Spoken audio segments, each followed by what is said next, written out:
Oh, pag nasa farm ka, may ganito. First time niyang mamitas sa tanim niyang mais.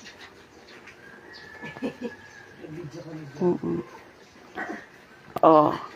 Oh, nag-miss tuloy. Nag-miss yung picture. Oh. Ngayon nandito ako, ibebenta ko to. Sinong bibili? Angkat-angkat na kayo dyan. Pampalit ng gasolina, tsaka fertilizer.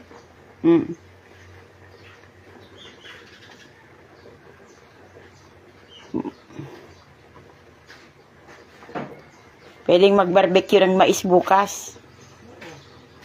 Kuha tayo. Dala sa dagat. Magbenta tayo doon.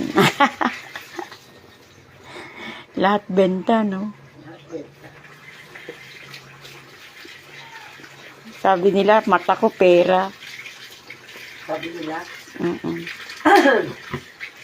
Naku na.